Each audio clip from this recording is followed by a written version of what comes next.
Sejam bem-vindos a mais um vídeo aqui na REC Intensiva e hoje nós vamos falar um pouco sobre o fisioterapeuta diarista. Olha! Legal! Uma camisa.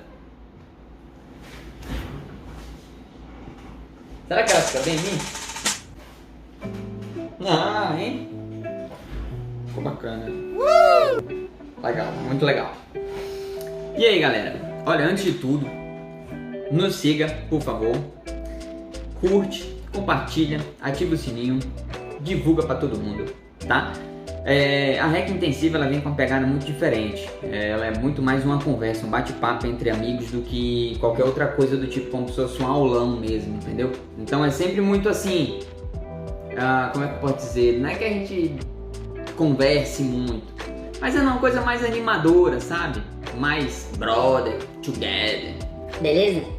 Então vai desculpando a graça, tá bom?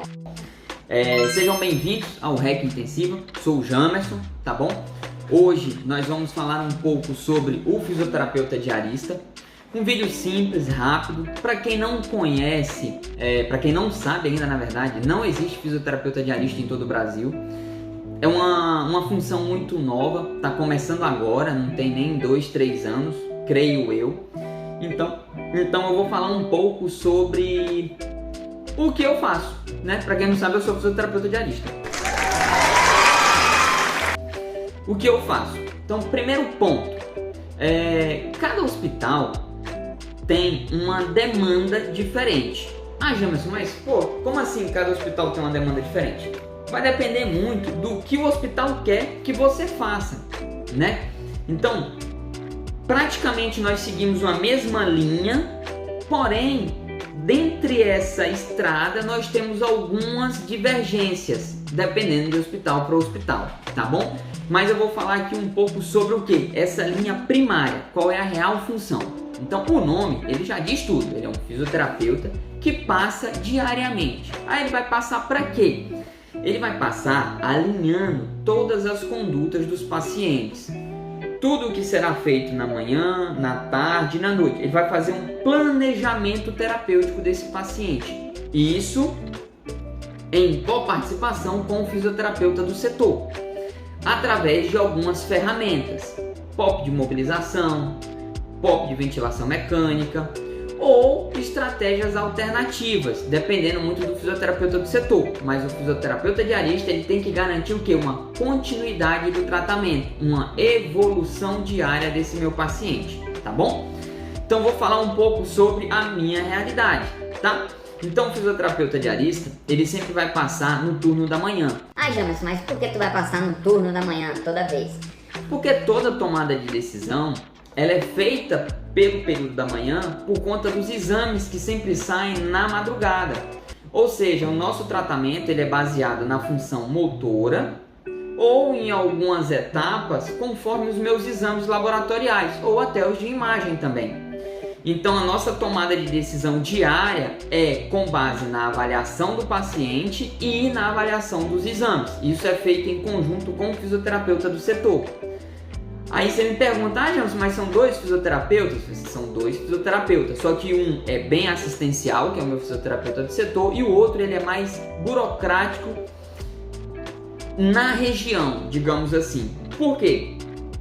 Fora essa tomada de decisão, da continuidade desse tratamento, que eu vou citar um exemplo daqui a pouquinho, eu também vou fazer auditoria, outras coisas burocráticas, né? Porque o fisioterapeuta do setor, ele não só atende, ele também tem burocracia para fazer.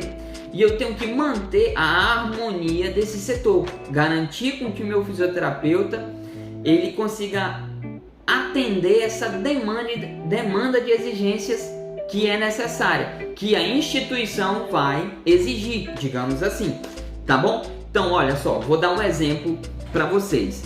Cheguei no setor, vou passar minha visita, já dei uma olhada prévia nos 10 exames dos 10 pacientes, né? Vou procurar saber se a programação que eu fiz ontem, ela foi concluída ou não. E se ela não foi concluída, eu gostaria de saber o motivo pela qual ela não foi concluída. Por quê? Porque eu preciso saber qual será a nova estratégia ou aonde nós estamos errando para poder corrigir e garantir um progresso desse atendimento, tá bom? Então, cheguei no setor, passei a minha avaliação nos exames de imagem, exames laboratoriais, e vou dar um exemplo de 2 pacientes, um em ventilação mecânica e um que não está em ventilação mecânica. Primeiro paciente, ventilação mecânica, descobri que meu paciente tem uma alteração gasométrica. E aí eu vou chegar com o meu fisioterapeuta do setor, primeiramente eu vou escutá-lo, né? Vou saber se teve alguma alteração ao longo da noite ou durante o período que eu não estava no setor, e nós, de forma conjunta, vamos decidir qual será a melhor estratégia. Corrigir uma assincronia, manter uma gasometria adequada. Fora isso, o meu paciente também pode estar em processo de desmame ventilatório. Ele pode estar vindo de uma falha, pode estar vindo de um sucesso de desmame ventilatório, e eu tenho que garantir essa continuidade. Ah, Jamerson, mas tu só vai lá bater um papinho ali, tchau, legal com o teu paciente, não. Com o paciente também, né? Tem alguns que falam. Com o teu fisioterapeuta e vai embora? É aí que você se engana, meu amigo. O fisioterapeuta diarista, ele tem que saber tudo que o fisioterapeuta assistencial sabe. Ou seja, nós vamos discutir condutas, nós vamos discutir correções de assincronia, nós vamos discutir tudo.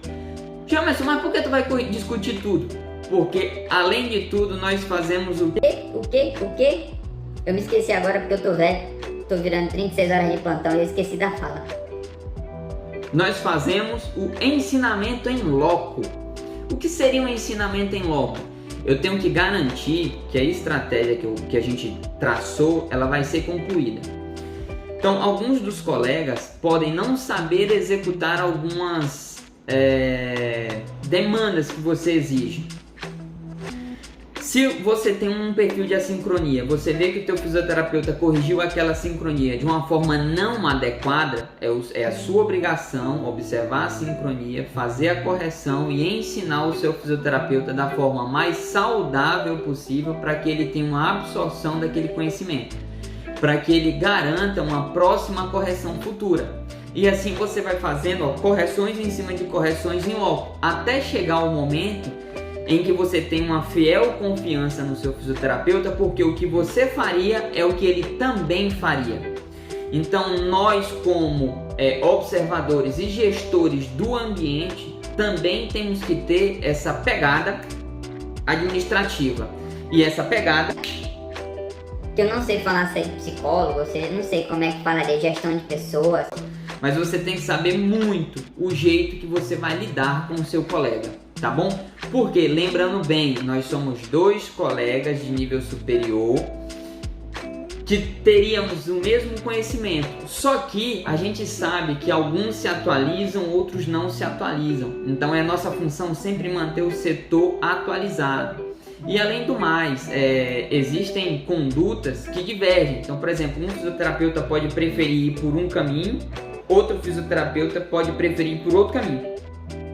Você tem que garantir que a demão que foi traçada pelo turno da manhã seja concluída. Então você vai pegar esses 2 caminhos e vai tentar convergir para a gente chegar num senso comum, todo mundo feliz. E o meu paciente ter um atendimento de qualidade e ele e que nós tenhamos a garantia de que essa demão que foi proposta vai ser entregue durante o dia, tá bom?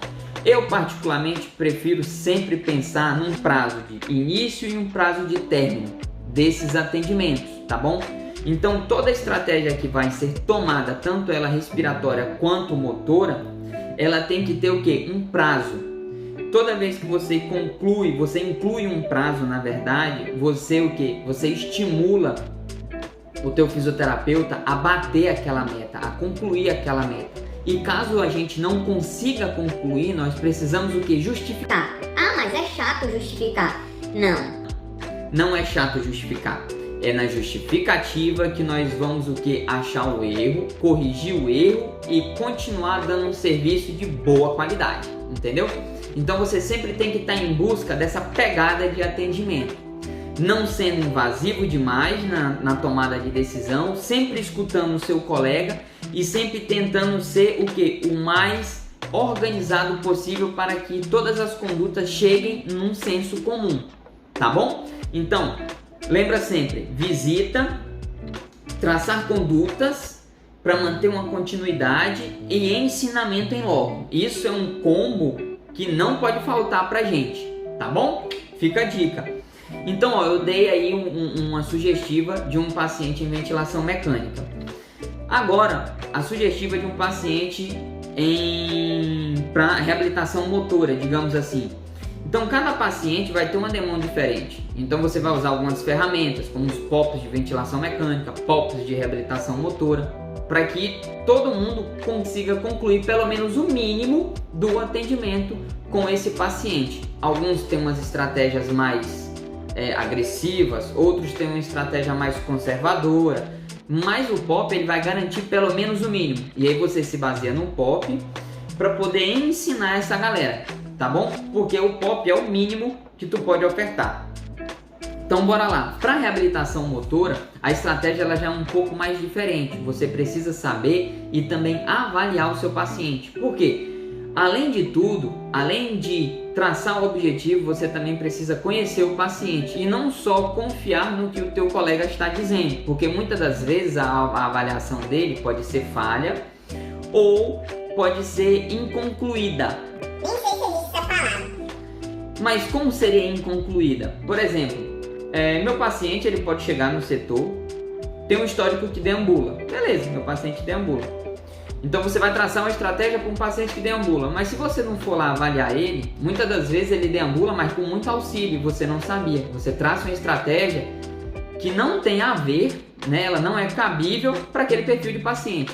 Então você também vai avaliar o seu paciente, tá bom? Então, toda vez que a gente inclui um paciente de fisioterapia motora, uma estratégia motora, você também é necessário avaliar junto com o teu fisioterapeuta para que não tenha divergência de conduta, nem sua nem dos seus outros dois colegas durante o perfil do dia, tá bom? Fora essas visitas, a gente também faz o que? A auditoria. A auditoria ela é muito importante, ela vai gerar alguns indicadores pra gente. Jamerson, mas quais são os indicadores que você faz? Vai depender muito do hospital e do objetivo que você quer. Olha, eu vou te dizer uma pegada que a gente tá hoje em dia. Hoje em dia a gente tá muito na prevenção da PAV. Então, a minha auditoria ela é praticamente voltada para ventilação mecânica, mas não é por isso que eu deixo de ficar olhando a minha reabilitação motora. Afinal de contas, um paciente que fica muito tempo no leito corre grande risco de abrir lesão por pressão, fazer também pneumonia associada à hipomobilidade no leito e muito mais. Então eu tenho um foco principal em ventilação mecânica, mas também não deixo de ver a minha reabilitação motora. Então a minha auditoria hoje em dia ela é ventilação mecânica, tá bom? Vou dizer alguns itens aqui que eu audito todos os dias em todos os turnos, só que um dia num turno, outro dia no outro turno e por aí vai, você quem decide.